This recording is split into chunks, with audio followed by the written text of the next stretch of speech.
KPI কি? KPI কেন দরকার? কেপিআইয়ের উপকারিতা কী? অনেকেই জানতে চায় এই প্রশ্নের উত্তরগুলো। কেপিআই ফুল মিনিং কি পারফরম্যান্স ইন্ডিকেটর, মানে হচ্ছে এমন একটা মার্জিন স্কেল যার নিচে নামলে কোম্পানির লস হতে পারে, তাই সে মানের পরিমাণগুলো সেট করা, যা কোম্পানির জন্য অত্যন্ত দরকার এবং গুরুত্বপূর্ণ। চাইলে সকল বিভাগের জন্য করা যায়, তাতে আরও ভালো। গুরুত্বপূর্ণ কয়েকটি point: factory efficiency set, departmental efficiency set, defect rating set, absent rating set, man power migration rating set, machines breakdown rating set, রিপেক রেটিং। এগুলো খুবই গুরুত্বপূর্ণ। এগুলো মান এমনভাবে সেট করতে হবে যার মার্জিন পয়েন্ট ক্রস করলেই কোম্পানির জন্য বিপজ্জনক। এছাড়াও যদি সকল বিভাগের জন্য করতে পারে তাহলে তো কোনো কথাই নেই। যেমন store department, use accessories, use machine parts, improvement, waste time, West material, reduce NPT, reduce overtime, sample department ইত্যাদি।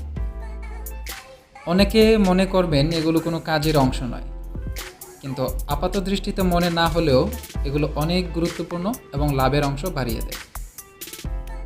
কী করে তাই ভাবছেন? ধরুন আগে 10 রিম পেপার লাগতো, এখন 9 রিম হলেই চলে, কারণ ভুল প্রিন্ট এখন আর কেউ দেয় না, পেপার নষ্ট হয় না। এই টাকা লাভের অংশ হয়ে জমা হবে। প্রিন্টারের কালি আগে 3টা লাগতো, এখন 2টা হলেই চলে, কারণ গুরুত্বপূর্ণ ছাড়া প্রিন্ট কেউই দেয় না। এই টাকা লাভের অংশ হয়ে জমা হবে। মেশিন পার্টস আগে বেশি নষ্ট হতো, এখন অ্যাডভান্স সার্ভিসের জন্য কম লাগে। এই টাকা লাভের অংশ হয়ে জমা হবে। আগে 2 জন মিলে এক কাজ করতো, এখন একজনেই পারে, তাহলে একজনের বেতন লাভের অংশ হয়ে জমা হবে। আগে 1 ঘন্টায় 10 মিনিট লস হতো, এখন 5 মিনিট। এই 5 মিনিটে একটি প্রোডাক্ট বেশি হলে 10 ঘন্টায় 10টি, 26 দিনে 26 × 10 ইকুয়াল 260টি, যা লাভের অংশ হয়ে জমা হবে। আগে 100 পিসের মধ্যে একটা নষ্ট হতো, এখন একটাও নষ্ট হয় না, যা লাভের অংশ হয়ে জমা হবে। নতুন সেটিংয়ের জন্য আগে 5 ঘন্টা লাগতো, এখন 4 ঘন্টাতেই হয়, যা 1 ঘন্টা উৎপাদন বাড়িয়ে দেয়। এটাও লাভের অংশ হয়ে জমা হবে।